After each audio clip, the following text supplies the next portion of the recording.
El quinto desafío consiste en incorporar al microcosmos el símbolo de la mujer hiperbórea, es decir, la imagen de Lilith, y mediante el maituna o acto sexual afuera, desposarse con ella adentro.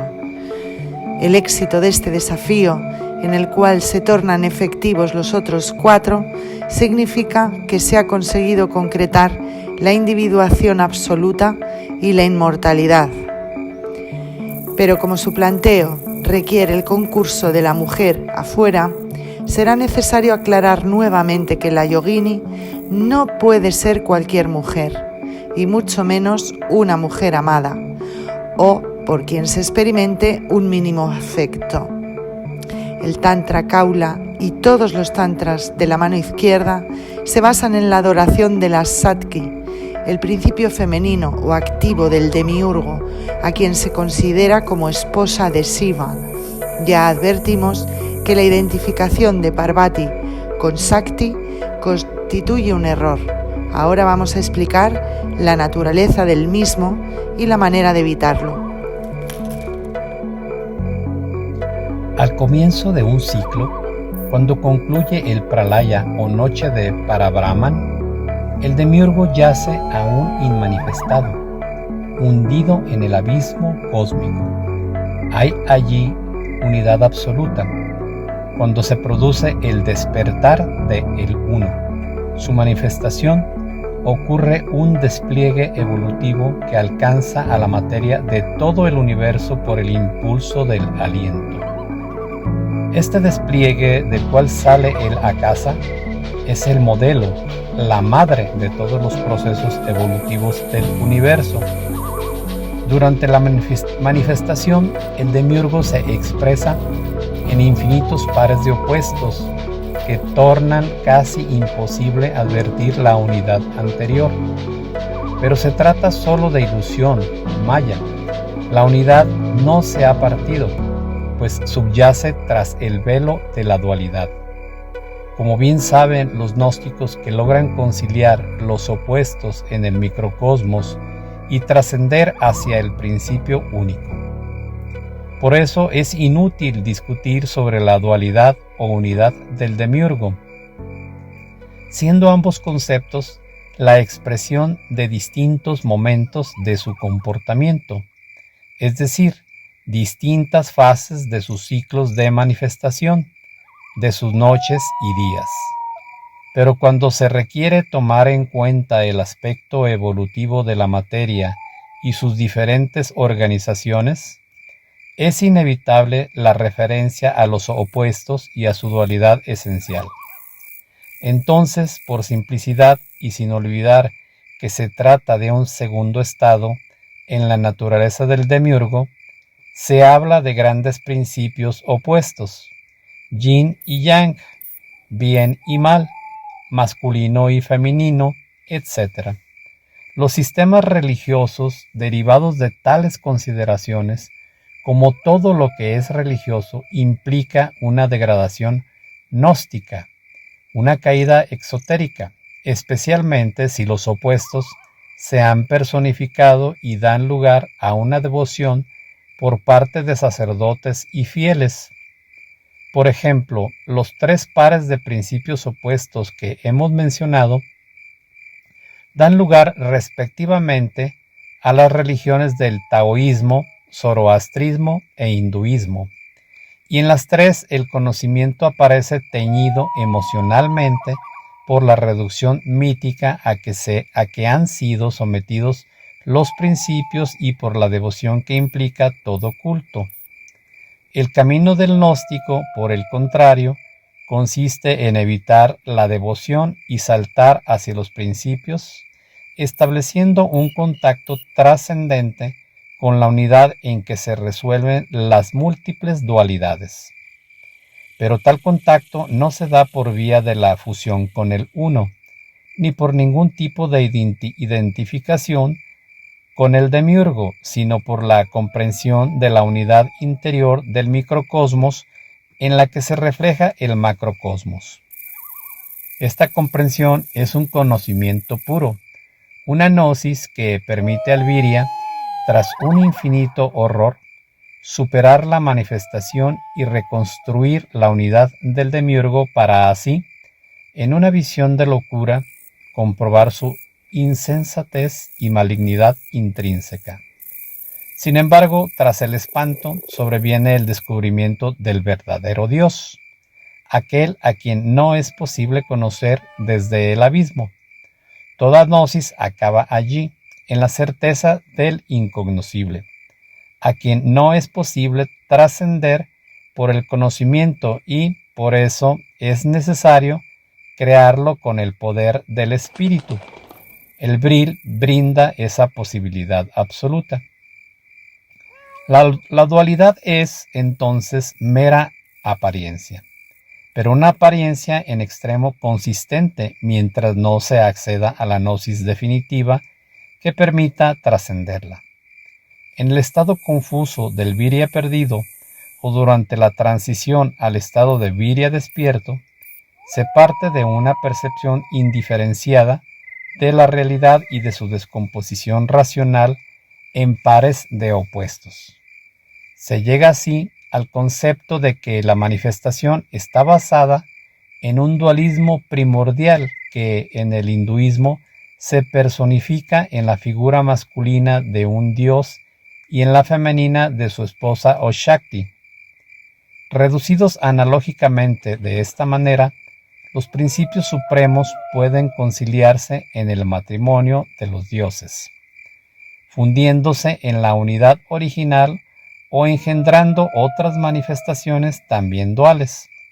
Pero en los mitos en que los principios son femeninos y masculinos, hay que ver la acción conformadora cultural de los espíritus hiperbóreos combinada con la mecánica racional emocional del animal hombre o pasú. Shiva y Parvati son solo eso, imágenes culturales, producidas por la memoria de sangre hiperbórea, adaptadas para representar a los principios supremos por la racionalidad del pasú. Shiva es el recuerdo del gallardo señor, Lucifer. Su esposa, Parvati, no puede ser otra que la pareja extraterrestre de Lucifer, Lilith. El tantrismo, que es, como se ha dicho, un sistema gnóstico, ha caído exotéricamente luego de la interpretación de sus textos secretos hecha por los dualistas del budismo. Ellos, que proponen la fusión con el uno, identifican en el microcosmos a Shiva con el arquetipo familiar y a Parvati con la Shakti, es decir, con Kundalini. En esa interpretación, el despertar de Kundalini y su ascenso hasta el Ajna Chakra significa el matrimonio de Shiva y Shakti, pero según es fácil deducir después de todo lo expuesto sobre el arquetipo familiar y Kundalini, este matrimonio no es más que la recreación del microcosmos en armonía con el macrocosmos y la definitiva sujeción al plan de evolución, es decir, al proceso del arquetipo Manu. No es este precisamente el objetivo de la gnosis. Para evitar el nirvana y concretar el fin de la individuación absoluta, hay pues que restablecer el antiguo sentido esotérico de los símbolos tántricos. Solo así será posible comprender el ritual de los 5 desafíos. Para el Sadaka Mengano, la recreación del arquetipo familiar como modelo del microcosmos por Kundalini constituye una catástrofe. Por el contrario, él va a procurar identificarse con el gran antepasado hiperbóreo en el momento culminante del Maituna para inmortalizar con su forma al microcosmos. Y esta restauración hiperbórea es el objetivo declarado del 5º desafío. Veamos cómo se produce para su consecución. Dijimos que Kundalini duerme en una burbuja de Akasa. sobre el Muladhara Chakra. Esa burbuja es, en lenguaje simbólico, el huevo primordial que contiene el germen, la semilla de la Shakti potencial. Indiferenciada Kundalini Shakti es un reflejo en el microcosmos del primer bija pronunciado por el demiurgo al iniciar la manifestación y su consecuente separación en pares de opuestos. Por eso decimos que ella es verbo, logos plasmador que recrea el plan, vija de vijas, palabra de palabras. Pero si bien ella, como logos, posee el principio de todas las formas, ¿cuál es su propia forma anterior y primera, síntesis ontológica y óntica de todo lo existente, forma de formas? Es necesario responder a esta pregunta antes de romper el huevo de la Shakti, porque si no, tal como sucedió al destapar la caja de Pandora, incontables males se pueden abatir sobre el hombre ignorante.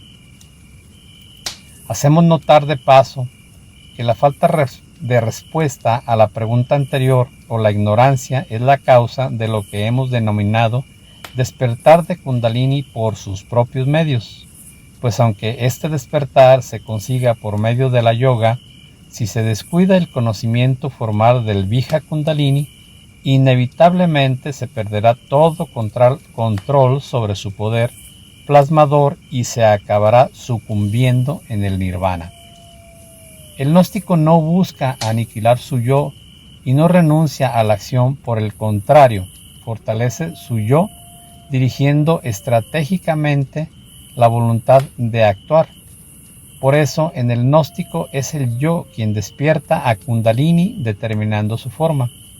No estamos hablando de la esencia que es femenina y se manifiesta activamente como logos, sino de la forma que en tanto que Shakti, Kundalini adoptará durante su manifestación. Si se ignora la pregunta anterior, cosa que ocurre en las escuelas sinárquicas de yoga, entonces Kundalini, al despertar por sus propios medios, adopta la forma de la madre primordial, cuyo arquetipo lee en la memoria genética del Pasú. La idea del principio femenino como madre está vinculada a la separación por sexos del andrógino animal, antepasado del Pasú. Ciertamente tal idea no tiene nada que ver con la sabiduría hiperbórea, pues los espíritus cautivos no tienen madre, y sus sexos, según se dijo en otra parte, no se hallan relacionados con una función reproductora. Dejar a Kundalini librada a su propia forma es permitir que se identifique Parvati con Shakti, la esposa con la madre cósmica. Significa la recreación, el renacimiento en el microcosmos del arquetipo Manu, su entelequia, y por consiguiente la derrota del espíritu en su pretensión de transitar inversamente hacia el origen. No son pocos los virias que, en lugar de la ansiada liberación del encadenamiento material, acaban aún más hundidos en la materia debido a una incorrecta y exotérica práctica del yoga, y en ese resultado tiene mucho que ver la pretendida devoción o adoración que se exige hacia la Shakti. Esta actitud emocional se denomina desguarnición estratégica, pues el despertar de Kundalini como madre sorprende al Virya en un estado de total indefección. La adoración y le lleva a sucumbir en el proceso de arquetipo Manu. Veamos cuál debe ser el procedimiento esotérico para que el quinto desafío tántrico culmine con la liberación espiritual del Virya. Es el yo quien plasma la forma primera del logos plasmador. Esto se consigue proyectando el huevo de la forma de Lilith, quien no es madre sino esposa espiritual de Lucifer y prototipo general de la mujer hiperbórea. Hay que aclarar expresamente para disipar cualquier error que Lilith no es un arquetipo, sino un recuerdo de sangre hiperbóreo. El problema para cumplir tal operación es el siguiente. cómo un Virya perdido que no ha logrado aún percibir su mine puede proyectar la imagen de Lilith, la cual ciertamente ha olvidado por la confusión sanguínea. Justamente para eso se establece el Maituna, el acto sexual con la mujer afuera, para que de ella emerja la imagen de Lilith y se introyecte adentro, reconocida por el yo, quien a su vez la proyectará sobre el huevo, despertando y plasmando la forma de la mujer hiperbórea en Kundalini, recuperando así adentro a la esposa del gran antepasado. Y aquí viene la terrible exigencia, la clave fundamental del misterio de amor, sin la cual ninguna práctica tántrica tiene sentido hiperbóreo. La mujer de afuera, la yogini, no puede ser cualquier mujer. Ella debe ser una mujer Kali. Exigimos anteriormente no amar con el corazón a la mujer de carne. Ahora sabemos que, además de no ser amada, la mujer exterior debe ser Kali. Existen pues dos clases de mujeres: la mujer Eva o mujer de carne, mujer Pasú, y la mujer Kali. Para establecer con claridad la diferencia entre ambos tipos de mujer, hay que partir del siguiente concepto. Luego de la caída en la materia por un misterio de amor, ha sobrevenido la tragedia de la encarnación y la esclavitud del espíritu hiperbóreo en el drama de la vida, por su confusión sanguínea, pero principalmente por el misterio de amor en sí. El Virya ha olvidado el rostro de su compañera hiperbórea, a quien genéricamente llamamos Lilith. Este olvido solo puede ser calificado como de locura primordial, y si bien algunas vías de liberación permiten al Virya transitar el camino inverso en soledad, el tantrismo, por el contrario, exige el recuerdo previo del rostro de la prometida para plasmar con su forma el huevo de Kundalini Shakti. El problema consiste entonces en dar un rostro a Lilith, suprema experiencia que significa contemplar nuevamente, luego de millones de años de infamia, la divina faz de la mujer hiperbórea.